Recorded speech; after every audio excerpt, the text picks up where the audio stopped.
안녕하십니까? 자, 이번에는 7회 모의고사 중에 제 3회 경호학 모의고사 부분을 보도록 하겠습니다. 자, 1번 문제부터 볼까요? 1번 문제는 테러 방지법에 대해서 묻고 있습니다. 전 시간에 비슷한 문제가 아마 나왔을 겁니다. 1번의 정답은 4번인데요. 대한민국 영역 밖에서 이와 같은 죄, 이때 이와 같은 죄는 앞에 설문 읽어보시면 아시겠지만 테러 방지법상의 테러 단체 구성죄와 같은 이런 범죄들입니다.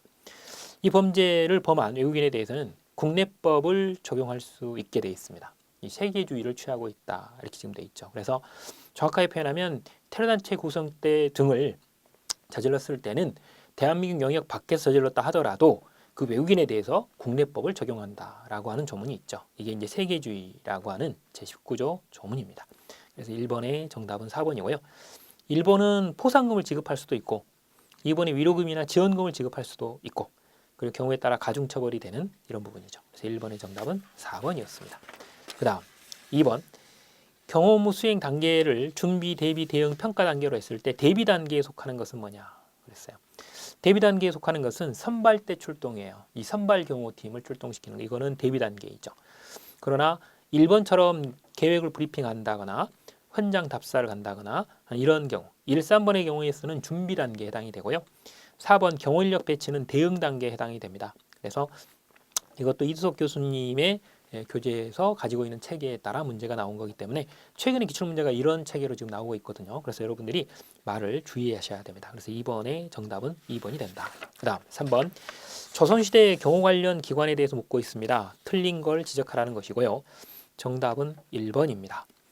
궁시를 수기하는 특수부대로 성중예마를 두었으며 이렇게 되어 있어요. 이 성중예마는 고려 후기 때의 경호 조직입니다. 그렇기 때문에 3번의 정답이 1번이죠. 그 다음 2번 별시위, 내금위, 내시위 이렇게 되어 있어요. 이것도 왕을 경호하는 조선시대 특히 경호와 관련된 조직 중에서는 조선시대에 속하는 그런 조직들이죠. 그리고 3번 호위청 그랬습니다. 이거는 조선 후기의 조직이죠. 그리고 4번은 금군이라고 되어 있습니다. 이것도 조선 후기입니다. 그래서 3번의 정답은 1번이다. 이렇게 보시면 되겠습니다. 4번 각 경호기관의 경호의 개념에 대해서 묻고 있습니다. 정답은 4번이죠.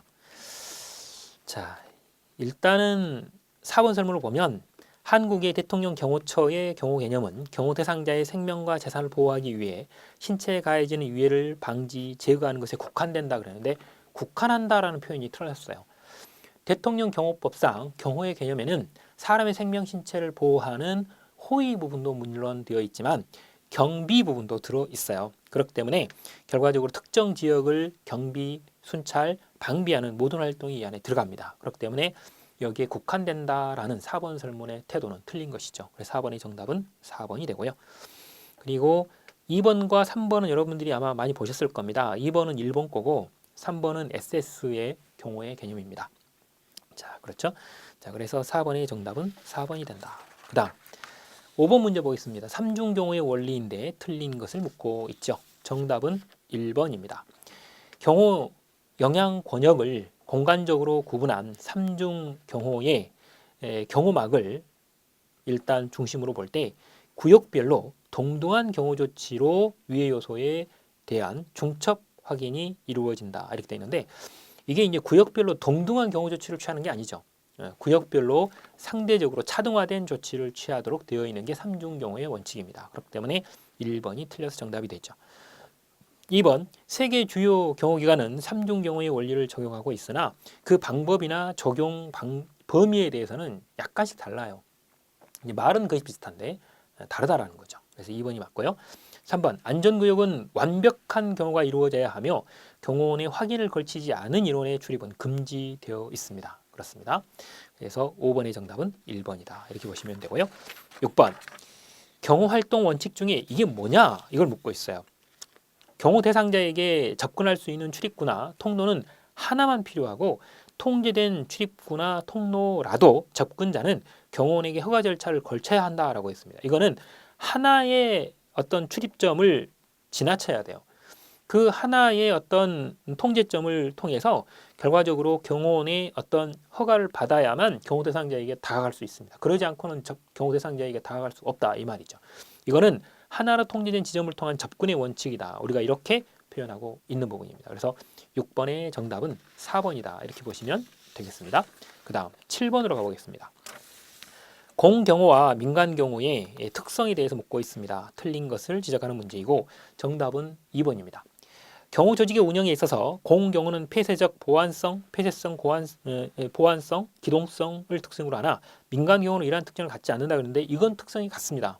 그래서 2번은 틀렸습니다. 이거는 민간경호이든 공경호이든 조직상의 특성 차이는 없습니다. 그래서 7번의 정답은 2번이 되고 1번 공경호는 경호 대상이 관계복구에 근거를 두는 것에 반해서 민간경호는 경호를 하는 기업체, 조직과 상대방 고객과의 계약에 의해서 결정이 됩니다. 그렇기 때문에 1번은 맞습니다. 2번 공경호는 국가기관에 의해서 행하여지는 경호이고 민간경호는 민간에 의해서 행하여지고 있습니다. 그렇습니다. 7번의 정답은 그렇기 때문에 2번이다. 이렇게 보시면 되고요. 그 다음 8번 경호 행사를 형식적 기준으로 놓고 볼 때 1호, 2호, 3호 A호, B호, C호로 구분하는 경호 분류는 뭐냐 그랬어요. 정답은 2번입니다. 성격에 따른 분류 이렇게 보는 거죠. 그래서 여기서 말하는 성격에 따른 분류에서 일반적으로 1호 경우는 공식 경호, 2호 그러면 비공식 경호, 3호 그러면 약식 경호를 가리키는 그런 형태의 분류법인 것이죠. 정답은 2번이 됩니다. 경호 수준에 따른 부분에서는 1급, 2급, 3급, A급, B급, C급 이렇게 갑니다. 그리고 이제 3번 설문처럼 이동 수단에 따른 것은 보행, 차량, 열차, 선박, 항공기 이렇게 가는 거죠. 그리고 대상에 따른 부분은 공경호와 민간경호를 구분하는 그런 형태입니다. 그래서 8번의 정답은 2번이다. 이렇게 보시면 됩니다. 9번 경호 및 경비 관련 법률에 관한 설명인데 옳은 것을 묻고 있습니다. 정답은 2번이죠. 전직 대통령의 애우에 관한 법률인데요. 이거는 1969년에 제정이 됐어요. 그리고 전직 대통령이 형사처분을 회피할 목적으로 외국 정부에 도피하거나 보호를 요청하는 경우에 경호경비를 제외한 애우는 하지 않습니다. 이때 이제 경호경비를 제외한 애우를 하지 않는다. 이게 이제 포인트죠. 그래서 2번은 맞고요. 1번 대통령 등의 경호에 관한 법률은 2008년에 개칭되었으며 일반적으로 예전에는 대통령 경호실법이었거든요. 그런데 2008년에 대통령 등의 경우에 관한 법률로 바뀌었습니다. 네, 여기까지는 좋았어요. 그 다음 대통령 권한대행과 그 배우자에 대한 경호는 하지 않는다 그러는데 하고 있죠. 그래서 그 뒷부분이 틀렸습니다.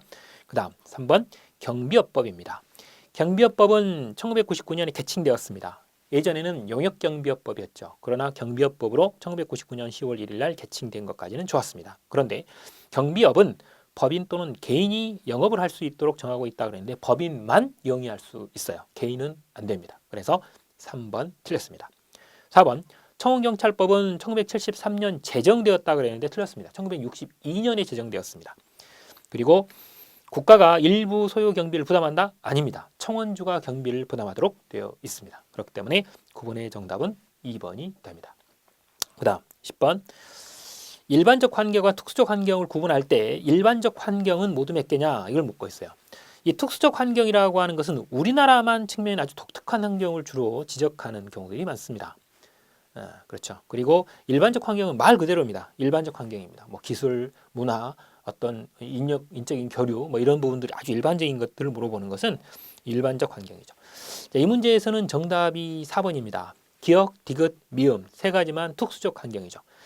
기억과 관련된 부분들에 있어서는 어차피 이제 세계가 뭐 어떤 군사력을 가지고 전쟁을 하는 것이 아니라 경제적인 요소를 가지고 전쟁을 하고 거기에 이제 우리나라처럼 지역 이기주의 혹은 이제 전 세계적으로 봤을 때도 지역 경제 우선으로 되돌아가는 그런 형편을 가지고 있다 이렇게 보시면 되고요.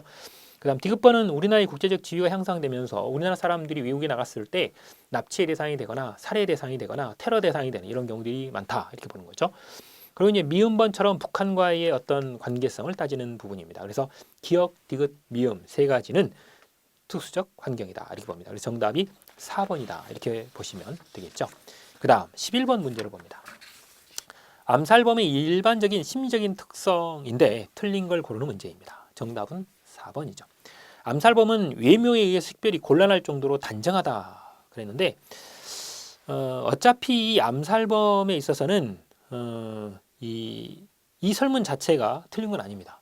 외모로 봤을 때는 단정하고 깔끔하고 뭐 그다지 특별하게 다른 사람들하고 구별이 되거나 이런 것들을 찾아보기 어렵습니다. 근데 여기서 왜 틀렸느냐?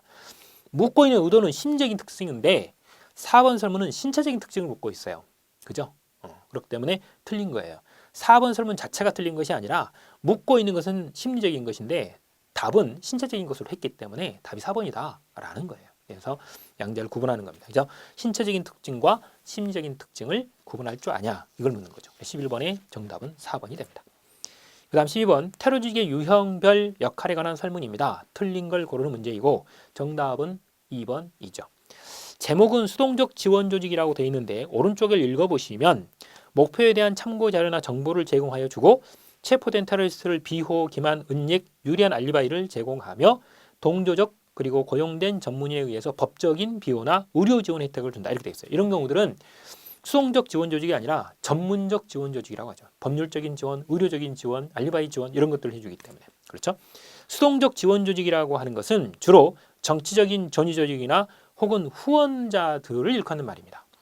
그래서 기존 정부의 환멸을 느낀다거나 불만을 가지고 있는 이런 직접적인 테러리스트와는 무관한 집단이지만 실제로는 반정부 어떤 데모를 한다거나 아니면 집단 행동을 통해서 다수의 이력을 나타내는 이런 행동들을 하는 사람들을 수동적 지원 조직이다 이렇게 보고 있죠. 그래서 12번의 정답은 2번이다 이렇게 보시면 됩니다. 그 다음 13번입니다. 사이버 테러리즘에 관한 설명입니다. 가장 거리가 먼 것을 고르는 문제이고요. 정답은 4번입니다.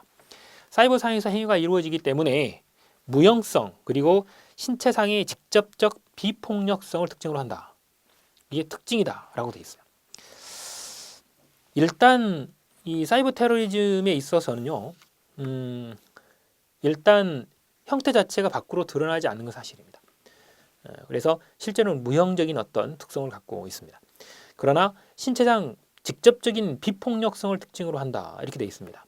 근데 여기서 봤을 때 이 비정치적이고 그리고 이 맹목적인 이런 특성과 더불어서 실행하는 자의 입장에서 봤을 때는 죄의식이 희박하게 나타나면서 범죄를 저지르는 이런 특성들도 나타납니다. 그래서 뭐 실제로는 사이버 테러와 관련된 부분에 있어서는 이런 신체적인 어떤 특징이 나타나지 않죠. 외형적인 요소가 없습니다. 그런데 실제로 여기서 나와 있는 4번처럼 비정치적이고 맹목적인 특성과 더불어서 죄의식이 강한 경우냐?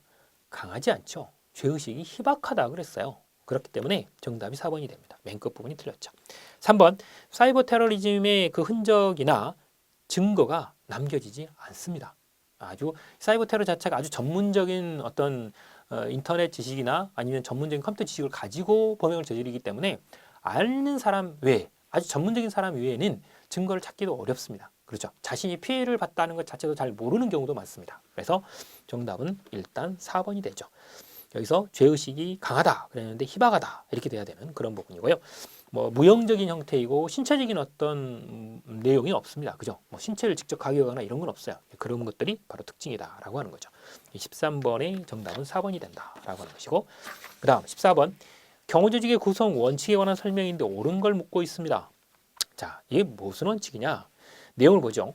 경호조직이 비록 완벽하고 경호원의 수가 많다고 하더라도 모든 위해 요소를 직접 인지할 수 없을 뿐만 아니라 모든 사태에 대응하기가 여의치 못하므로 완벽한 경호를 위해서는 국민의 절대적인 협력이 필요하다라고 했습니다. 맨 끝에 답이 나왔네요. 국민의 절대적인 협력이 필요하다. 즉 경호 협력성의 원칙이라고 하는 협력 부분을 지적하는 거죠. 그래서 14번의 정답은 2번이 된다. 이렇게 보시면 됩니다. 그 다음 15번입니다. 각국의 국가 원수 경호기관에 관한 설명인데 맞는 걸 묻고 있습니다. 정답은 2번이죠. 프랑스는 장다르마리라고 하는 이걸 불러서 국가의 헌병 경찰 산하의 공화국 경비대가 대통령 수기 경호를 담당하는데 이를 실제로는 군인 신분으로 일반적으로 소속이 국방부에 소속되어 있다 이렇게 봅니다. 장다르머리 이렇게 표현하죠. 2번은 맞고요. 1번 미국의 SS는 1865년 위조 지폐 단속을 주 목적으로 설립이 됐습니다. 여기까지는 좋아요. 1906년 당시 여러 연방법 집행기관 중에서 가장 능력이 인정받아 대통령 경호를 담당하게 됐다. 아닙니다. 경호 이게 이제 인정되어서 된 게 아니고요. 1906년 당시에 만들어진 건 맞는데 이 과정에서 의회에 승인되는 과정 속에서 일반 경비법이라고 하는 법에 의해서 비로소 미국의 대통령 신변 보호를 위해서 예산을 사용해도 좋다라고 하는 명문의 규정이 이 안에 들어와요. 그래서 이 규정을 가지고 공식적인 대통령 경호 임무가 SS에 부여된 겁니다. 돈을 쓸 수 있다고 하는 예산 조문이 이 안에 들어있건 때문에 인정이 된 거지, 이렇게 아주 우수한 능력이 인정돼서 경호를 맡는다 이렇게 된 게 아니에요. 사실은. 그렇죠? 정답이 1번입니다. 실제로 물론 이 사이에 아주 여러 번의 이제 의안이 제출되기도 했어요. 그러나 거의 대부분 부결됐죠. 실제로 부결이 많이 됐어요.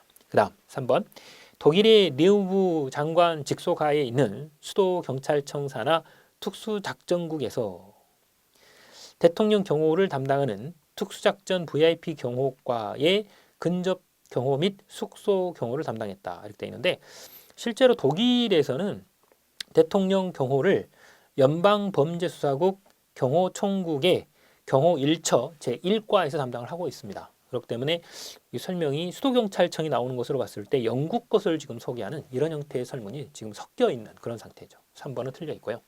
4번 일본의 경우 경찰청 경비국 예하의 공안 3과에서 경호 계획 수립 및 근접 경호를 담당하고 경호 1과는 경호 정보 수집 분석 평가 업무를 맡는다 이렇게 되어 있는데, 실제로 일본은 경시청 안에 경비부하고 공안부가 구분되어 있습니다. 실제로 경호 계획 수립과 근접 경호를 담당하는 것은 공안부 공안 3과입니다. 공안부 공안 3과이고, 그리고 공안 1과는 경호 계획 수립과 유해 인물 동향 파악을 담당하는 이런 업무를 맡고 있어요. 그렇기 때문에 지금 여기에 나와 있는 이 공안 1과와 공안 3과에 관한 설명은 사실은 약간 안 맞는 그런 부분이 있죠. 그래서 실제로는 여기에 나와 있는 일본의 경시청 안에 경찰청이라고 되어 있는데요. 경찰청이 아니죠. 일본은 경시청입니다. 그리고 경비부하고 공안부 둘로 구분이 되고, 공안부 안에 공안 1과와 공안 3과로 구분이 되며, 이 담당 업무 자체가 실제로는 이 공안 1과에서 주로 이제 동향 파악, 즉 정보 부분을 맡고 경호 계획 수립도 이쪽에서 주로 하죠. 그리고 실제로 공안 3과에서는 경호 계획 수립과 함께 근접 경호를 담당하고 있는 것이 실제로는 공안 3과입니다. 그에 따라서 총리 그리고 국무 대신 이런 사람들, 이제 일본에서는 이제 주요 요인들이죠. 이런 사람들의 경호 임무가 수행되는 경호 3과입니다. 그래서 실제로는 이 4번의 부서 자체 이름, 일본은 경찰청이 아니고 경시청입니다. 그죠? 이제 과가 이제 일단 둘로 구분이 되어 있기 때문에 이렇게 되어 있는 거죠. 그래서 실제로 이 공안 3과하고 공안 1과는 경비국 소속이 아니고요. 경찰청이 아니라 경시청이고, 경시청 내에 이 경비국이 아니고 경비부가 아니고 공안부 소관이에요. 공안부. 그렇죠. 공안부 안에 공안 3과가 있고 공안 1과가 있어요. 공안부 소관입니다. 경비국 소관이 아니고요. 4번은 두 군데가 틀려 있다 이렇게 생각하시면 돼요. 경찰청하고 경비국 부분이 틀렸어요. 정답이 2번입니다.